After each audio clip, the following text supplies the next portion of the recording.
हम जो क्वेश्चन शुरू करने जा रहे हैं सॉल्व करने के लिए वो क्लास 9th की एनसीईआरटी बुक्स मैथमेटिक्स के क्वेश्चन हैं। तो चलिए शुरू करते हैं। यह है हमारे क्लास 9th एनसीईआरटी की मैथमेटिक्स बुक्स का चैप्टर नंबर 1, उसकी एक्सरसाइज नंबर 1.3। तो इसको सॉल्व करना हम शुरू करेंगे।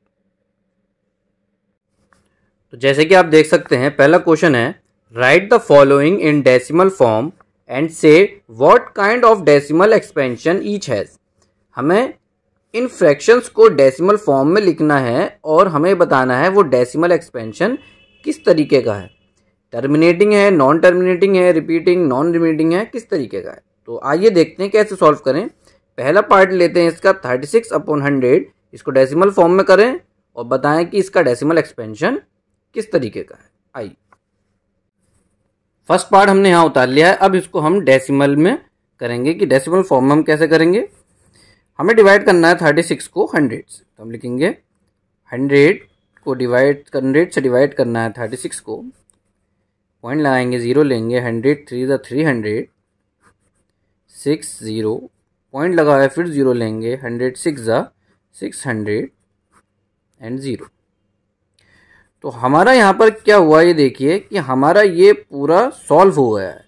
100 से हमने 36 को डिवाइड करा तो 0.36 आया, तो पूरा सॉल्व हो गया है। अब हमारा जो है सॉल्यूशन आगे नहीं बढ़ सकता। तो ये जो हमारा आंसर आया है 36/100 का, वो आया 0.36। अब हमसे ये भी पूछा था कि ये जो डेसिमल फॉर्म आएगी वो किस तरीके की होगी। तो कैसे पता करेंगे कि हम देख रहे हैं यहाँ पे सॉल्यूशन हमारा पूरा हो गया है। यहाँ पे हमारे नंबर्स अब आगे नहीं बढ़ रहे हैं और ना ही रिपीट हो रहे हैं। तो इस तरीके का जो डेसिमल कहलाएगा वो कहलाएगा टर्मिनेटिंग डेसिमल। क्या कहलाएगा? Terminating decimal. टर्मिनेटिंग डेसिमल वो होता है जिसमें सॉल्यूशन पूरा निकल के आ जाता है, बार बार नंबर रिपीट नहीं हो रहे होते हैं। ठीक है, तो वो हमारा टर्मिनेटिंग डेसिमल होता है। ना ही नंबर रिपीट होंगे और ना ही नंबर बार बार आते जाएंगे। सॉल्यूशन हमारा जो हो जाएगा वो पूरा हो जाएगा। वो हमारा डेसिमल फॉर्म टर्मिनेटिंग काइंड होता है। इसी तरीके से हमारा अगला पार्ट है 1/11। क्या ये हमारा टर्मिनेटिंग है, नॉन टर्मिनेटिंग है, क्या है? आइए देखते हैं। पहले डेसिमल फॉर्म में कन्वर्ट करते हैं इसको, फिर देखते हैं ये क्या है। तो हम पहले डिवाइड करेंगे 11 से 1 को। 0.0, 10 भी डिवाइड नहीं हो सकता 11 से, तो हम 0 लगा के एक और 0 लेंगे नीचे को। 11 9 99, 1 बचा, पॉइंट लगा हुआ है, 0 ले सकते हैं हम। तो दोबारा से हमें 0 लगा के एक और 0 लेना पड़ेगा। फिर दोबारा से 11 9 99, फिर हमारा माइनस करने के बाद बचा 1, पॉइंट लगा हुआ है 0, फिर से हम लेंगे दोबारा यहाँ पे 0 और दोबारा से यहाँ पे एक 0 लेंगे। तो 11 9 99। तो आप देख रहे हैं बार बार ये प्रोसेस हमारा रिपीट होता जा रहा है। 0.090909 यहाँ पे 09 रिपीट होता जा रहा है। तो अब हम इसको यहीं छोड़ देंगे और यहाँ पे इसका डेसिमल फॉर्म लिखेंगे 0.09 09 09 एंड सो ऑन, जिसको हम लिखेंगे शॉर्ट में 0.09 और 09 के ऊपर हम लगा देंगे बार। बार का मतलब ये है कि ये दोनों डिजिट्स जो हैं वो रिपीट हो जा रहे हैं। तो ये किस तरीके की फॉर्म हो गई? ये हमारी हो गई नॉन टर्मिनेटिंग। नॉन टर्मिनेटिंग क्यों? क्योंकि यहाँ पे हमारा सॉल्यूशन नहीं आ रहा है पूरा निकल के। ये हमारी नॉन टर्मिनेटिंग हो गई और नॉन टर्मिनेटिंग के साथ हमारी रिपीटिंग हो गई। Non terminating and repeating.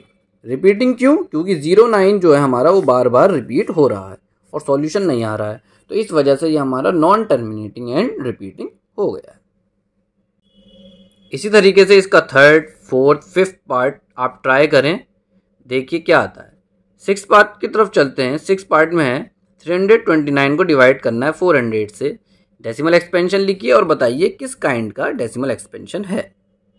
तो डिवाइड करते हैं 400 से 329 को, पॉइंट लगा के 0 लिया, उसके बाद 8 टाइम्स जाएगा 3200, माइनस हुआ 90 बचा, पॉइंट लगा हुआ है 0 लिया, 2 टाइम्स 800 माइनस 100, उसके बाद फिर पॉइंट लगा हुआ है हमारा, फिर 0 लेंगे हम। तो ये दोबारा से 2 टाइम जाएगा 800, माइनस करा 200 बचा, पॉइंट लगा हुआ है 0 लिया और अब ये जाएगा हमारा 5 टाइम 2000 माइनस करा 0। अब इस कंडीशन में देखिए रिमाइंडर 0 हुआ, इसका मतलब हमारा सॉल्यूशन जो है वो पूरी तरीके से आ गया है, कुछ रिपीट नहीं हो रहा है और सॉल्यूशन भी आ चुका है। तो जाहिर सी बात है ये क्या होगा, हमारा टर्मिनेटिंग होगा, जैसे कि मैंने पहले बताया आपको, ये हो गया हमारा टर्मिनेटिंग। अब जो हमारा अगला क्वेश्चन है वो है you know that 1/7 is equal to 0.142857 और उसके ऊपर बार लगा हुआ है 142857 पे। इसका मतलब ये है कि ये नॉन टर्मिनेटिंग है और रिपीटिंग है, क्योंकि बार लगा हुआ है इस पूरे पर, तो ये यहाँ से लेके यहाँ तक ये 6 डिजिट सब रिपीट होते रहेंगे। फिर आगे कहना है can you predict what the decimal expansion of 2/7, 3/7, 4/7, 5/7 and 6/7 are without actually doing the long division. तो क्या आप बता सकते हैं कि ये जो फ्रैक्शन हमें दे रखे हैं इनका डेसिमल एक्सपेंशन क्या होगा बिना लॉन्ग डिवीजन करे? सिर्फ इसकी मदद से, जो हमें 1/7 की वैल्यू दे रखी है, सिर्फ इसकी मदद से क्या हम इन फ्रैक्शंस की वैल्यू निकाल सकते हैं बिना लॉन्ग डिवीजन करे? तो इस क्वेश्चन को कैसे करेंगे ध्यान से देखिएगा। तो सबसे पहले हम क्या करेंगे, हम लिखेंगे जो वैल्यू हमें गिवन है जो कि है 1/7 की, वो हमें गिवन है 0.142857 और बाहर, इसका मतलब ये रिपीट है। हमें क्या करना है, हमें वैल्यू निकालनी है 2/7 की, 3/7 की, 4/7 की, 5/7 की और 6/7 की, जैसे कि हमसे क्वेश्चंस में कहा है। तो हम इसको किस तरीके करेंगे, बिना लॉन्ग डिवीजन यूज करे, सिर्फ 1/7 को यूज करना है उसकी वैल्यू को। तो क्या करेंगे, हम देखेंगे कि 2/7 को हम किस तरीके से लिख सकते हैं। हम 2/7 को लिख सकते हैं 2 × 1/7। ऐसे 3/7 को लिख सकते हैं 3 × 1/7। इसी तरीके से बाकियों को हम ऐसे ही लिख सकते हैं, ठीक है। उसके बाद हम क्या करेंगे, 2 ऐसे ही रहने देंगे और 1/7 की जगह 1/7 की वैल्यू रखेंगे 0.142857 बार। इसी तरीके से 3 × 1/7 की वैल्यू 0.142857 बार। बाकी सब में भी इसी तरीके से हम 1/7 की वैल्यू को पुट कर देंगे।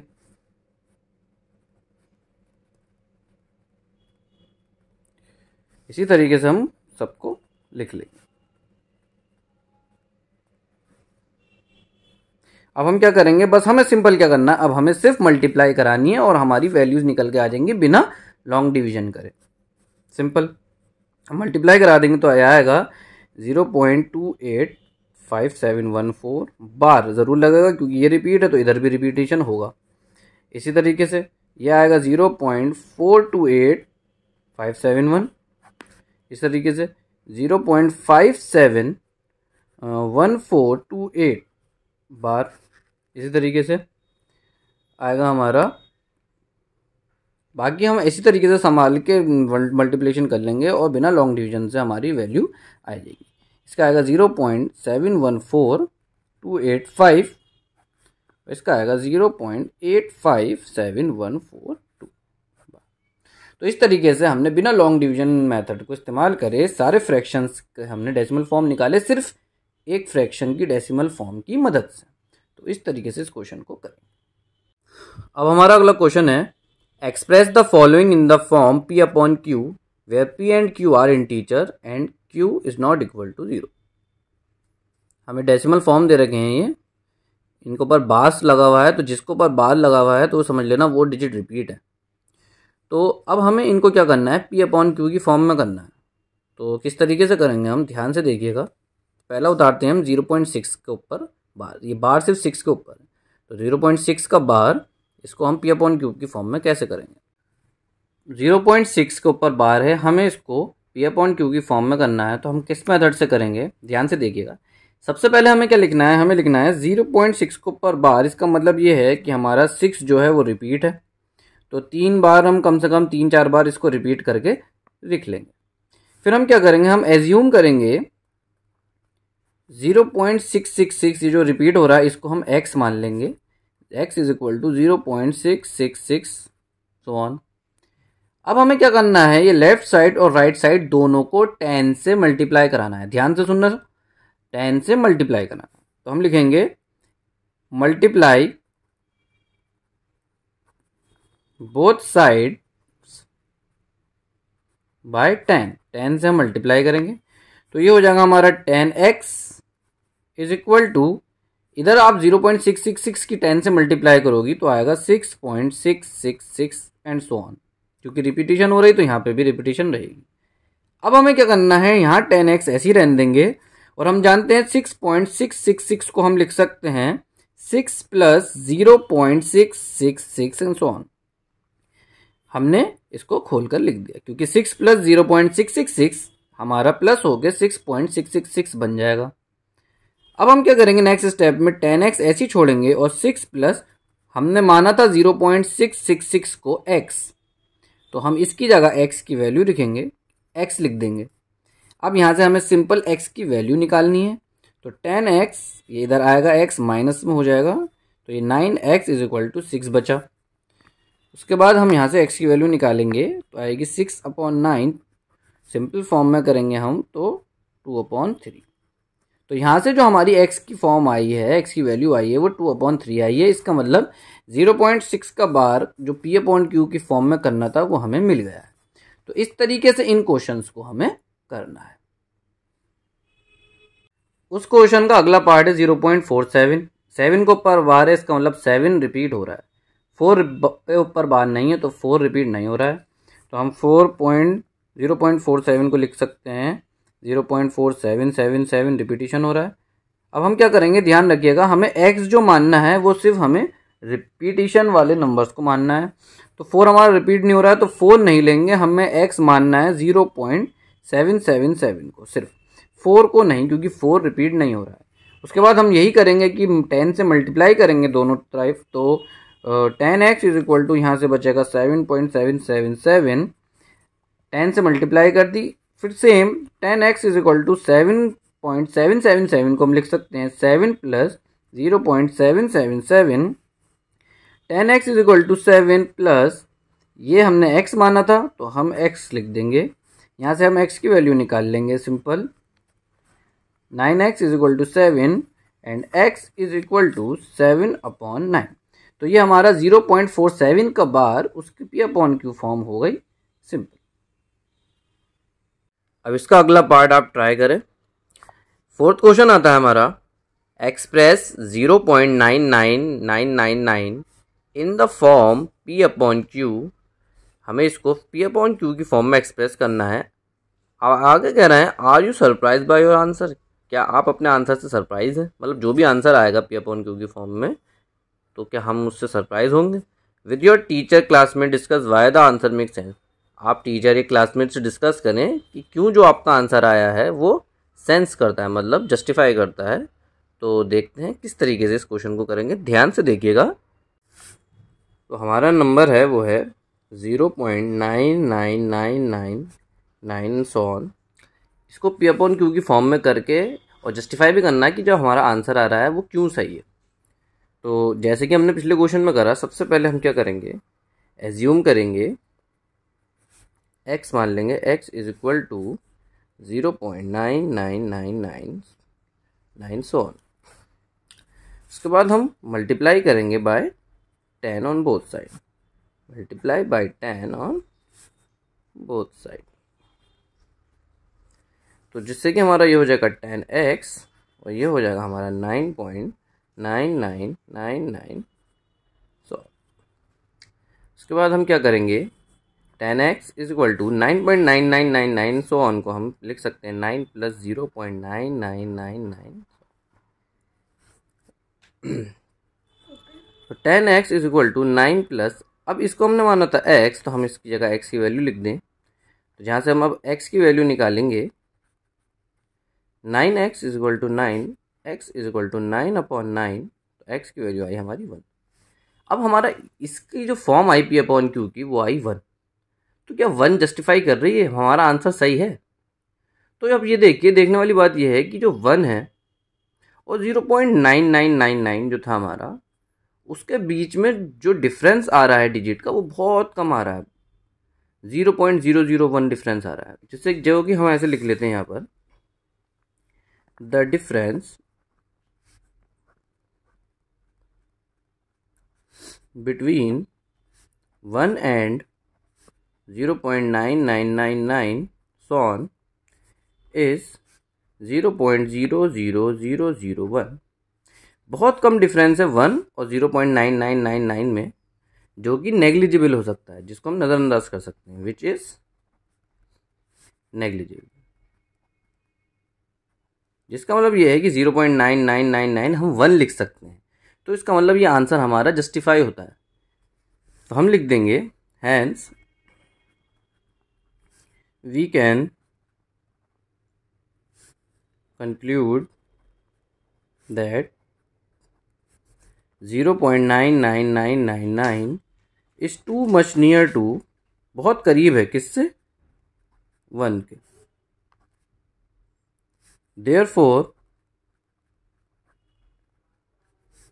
1 एज द आंसर, 1 को हम आंसर के तौर पे जस्टिफाई कर सकते हैं, कैन बी जस्टिफाइड।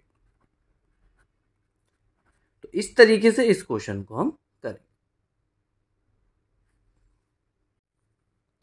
अब हमारा क्वेश्चन है 5th, what can the maximum number of digits be in the repeating block of digits in the decimal expansion of 1/17। 1/17 का डेसिमल एक्सपेंशन करना है और उसमें कितने डिजिट्स रिपीट हो रहे हैं, मतलब डिजिट्स कितने डिजिट्स के बाद डिजिट्स रिपीट होने वाले हैं या होंगे इसमें, ये हमें बताना है।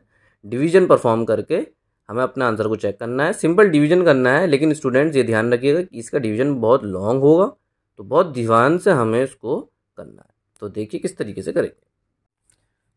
5th क्वेश्चन था हमारा 1/17, इसको डेसिमल एक्सपेंशन में करना है और ये देखना है डेसिमल के बाद कब जाके डिजिट्स जो हैं वो रिपीट होना शुरू हो जाएंगे।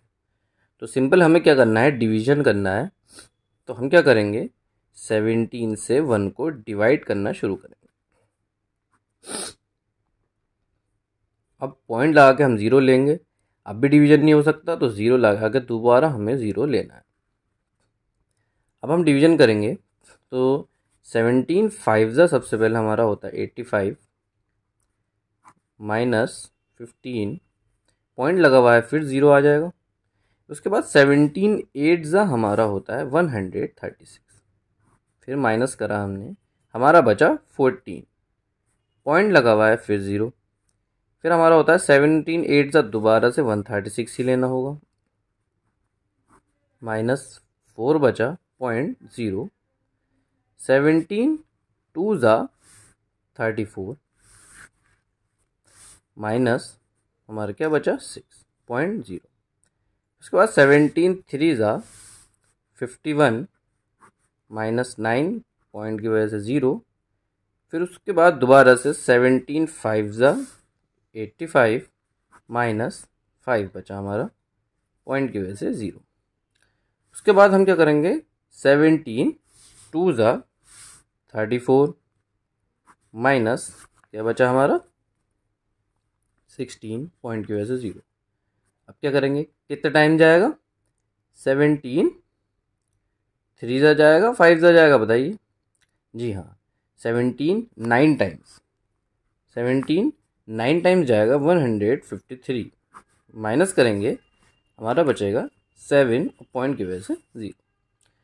उसके बाद हमारा जाएगा 17 4 टाइम्स, 17 4 टाइम्स जाएगा हमारा, क्या आएगा, 17 4 68, माइनस करा हमारा बचा 2, फिर पॉइंट की वजह से 0, फिर 17 1 17, हमारा बचा 3, फिर पॉइंट की वजह से 0, फिर 17 1 17 दोबारा, हमारा क्या बचा 13, पॉइंट की वजह से 0। मैंने कहा था बहुत लंबा डिवीजन जाएगा, हमें देखना है कि कब जाके ये डिजिट्स जो हैं वो रिपीट होना शुरू हो जाएंगे।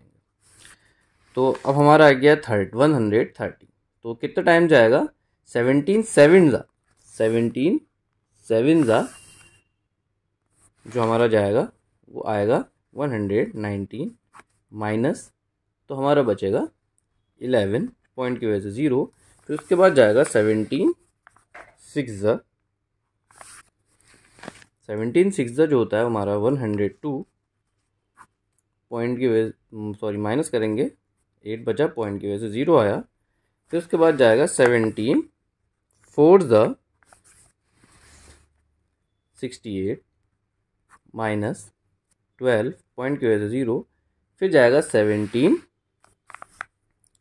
7 119 माइनस 1 बचा, पॉइंट की वजह से 0 ले लिया।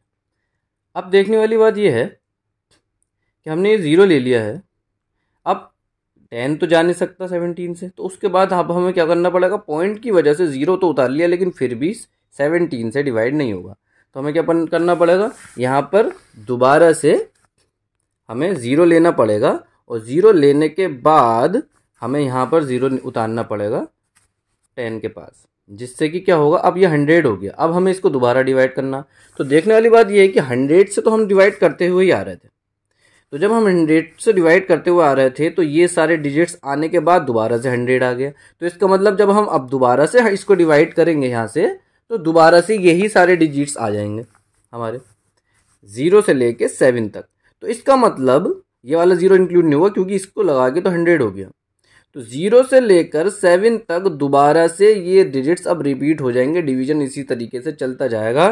तो जो हमारा अब आंसर हो गया, जो हमें बताना था कि 1/17 को डेसिमल फॉर्म में करने के बाद डेसिमल के बाद डिजिट्स कितने जो और कहाँ से रिपीट होंगे, ये हमें पता चल गया है कि 0 से लेके ये वाले 7 तक डिजिट दोबारा से रिपीट होते जाएंगे। तो जो 1/17 था, 1/17 उसका डेसिमल एक्सपेंशन जो आया 0.058823529411767। अब इसके ऊपर 0 से लेके 7 तक बार लग जाएगा। इसका मतलब ये डिजिट्स दोबारा से रिपीट होते जाएंगे। तो यही इस क्वेश्चन में हमसे पूछ रहे थे कि 1/17 का डेसिमल एक्सपेंशन लिखिए और ये बताइए डेसिमल के बाद कितने डिजिट्स रिपीट होंगे और कहाँ से होंगे। तो इस तरीके से इस क्वेश्चन को हमने करा। तो इस तरीके से हमने इस एक्सरसाइज के 5 क्वेश्चंस कर लिए हैं। वीडियो थोड़ी लेंदी होती जा रही है स्टूडेंट्स, इस वजह से ये हमारा पार्ट 1 होगा इस एक्सरसाइज का। अगले क्वेश्चन जो होंगे आगे के, वो हम अगले पार्ट में सॉल्व करेंगे। तब तक देखते रहिए हमारा यूट्यूब चैनल और लाइक और सब्सक्राइब करना मत भूलिएगा, जिससे कि आपको वैल्यूएबल इन्फॉर्मेशन रिगार्डिंग मैथ्स मिलती रहे। Thank you.